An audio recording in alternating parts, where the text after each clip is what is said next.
Bueno, les comparto otro texto incluido en Cómo contar cuentos de Daniel Mato.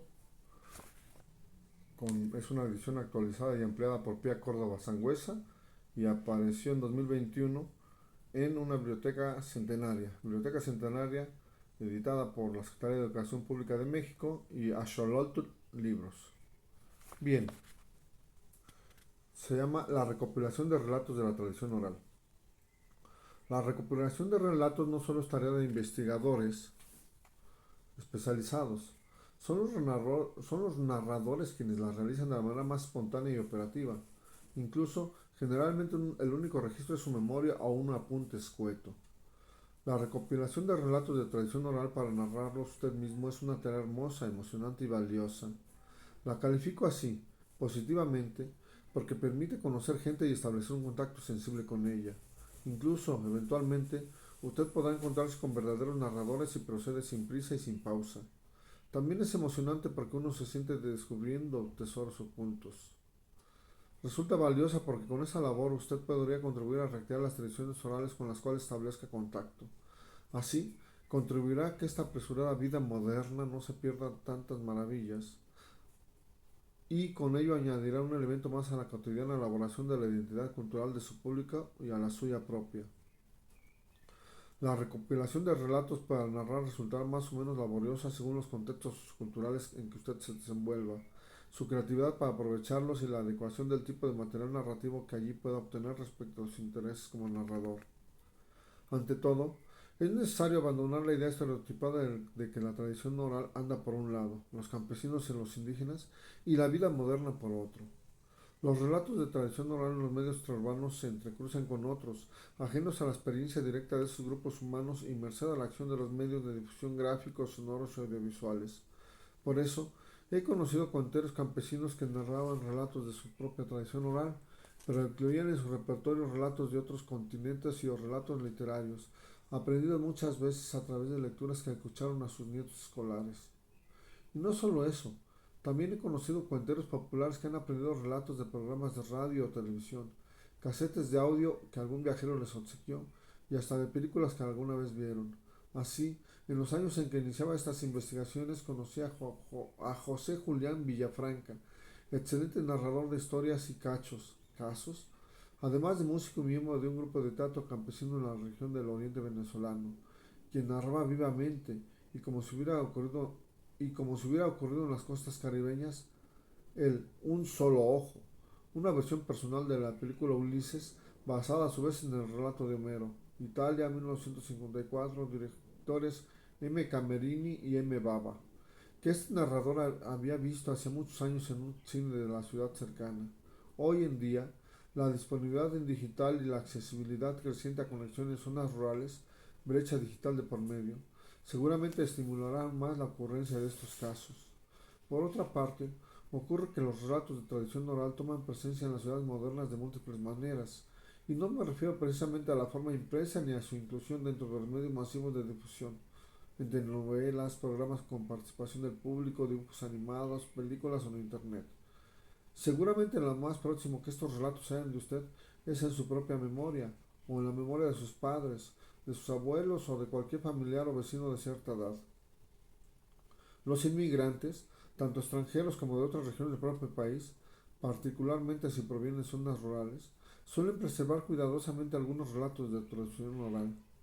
Entre los vecinos de las zonas más antiguas de su ciudad, como entre las empleadas domésticas, a cuyas manos y palabras se confía el cuidado de numerosos niños de familias pudientes que crecen escuchando cuentos campesinos, como entre los barberos con décadas de oficio, es probable que aún pueda conseguir viejos cuentos y si usted es maestro, tendrá la posibilidad de dinamizar un buen trabajo entre sus alumnos y poner a circular unos cuantos relatos de tradición oral si les solicita que busquen relatos entre los mayores de sus familias.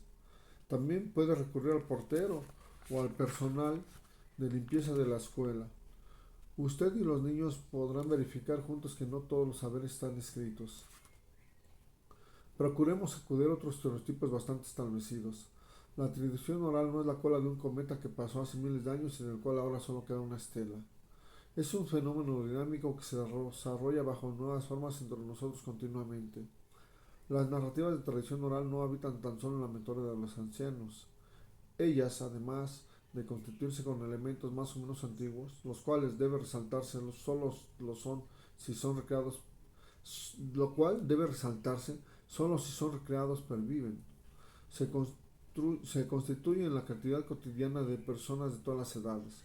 En mi caminar he conocido excelentes narradores de todas las edades que transforman las anécdotas de la vida cotidiana en casos y cuentos, que recrean los viejos cuentos y crean nuevos chistes y cuentos. Más allá de los movimientos urbanos de narradores de cuentos que han nacido en las últimas décadas, en las ciudades modernas existen fundamentalmente dos tipos de narradores tradicionales, entrecomillado tradicionales. El más conocido es el de las madres y abuelas, y no pocas veces también padres y abuelos, que narran cuentos e historias a sus hijos y a sus nietos. Pero también existe con bastante abundancia otra especie de narrador, el que cuenta casos, anécdotas y chistes en sobremesas, fiestas, bares y los más variados tipos de reuniones sociales.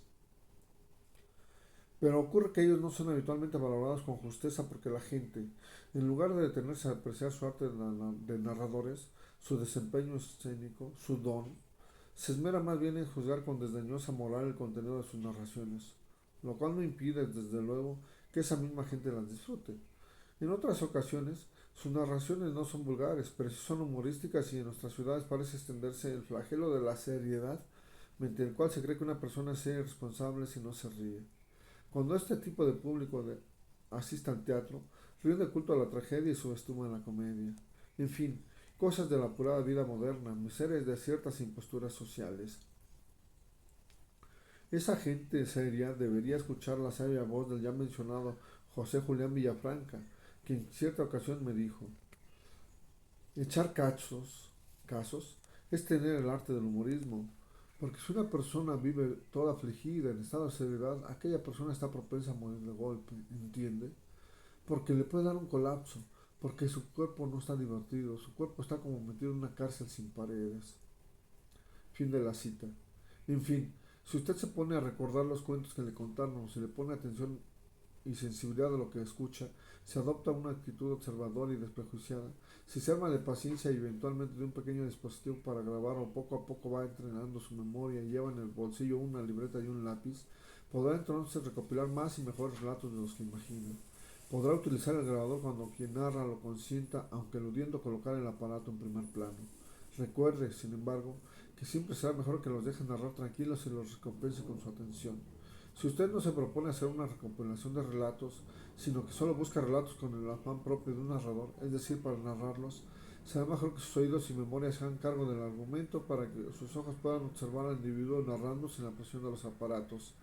Recuerde que, como lo comentábamos más arriba, los gestos, la mirada y la actitud de esa persona le aportarán material fundamental para su posterior narración y esos gestos.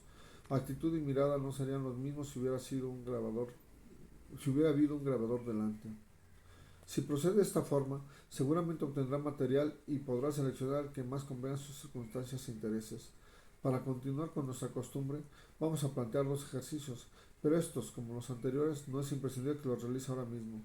Puede postergar su ejecución hasta finalizar la lectura del presente capítulo. Bueno, pues efectivamente siguen los ejercicios y esos ya usted los podrá consultar en este libro o más adelante quizás los leamos. Gracias por leer, por compartir y por suscribirse a nuestro canal. Hasta pronto. Continuamos con nuestra campaña permanente de fomento del hábito de la lectura en el Ajolote Ilustrado. México, mayo de 2022.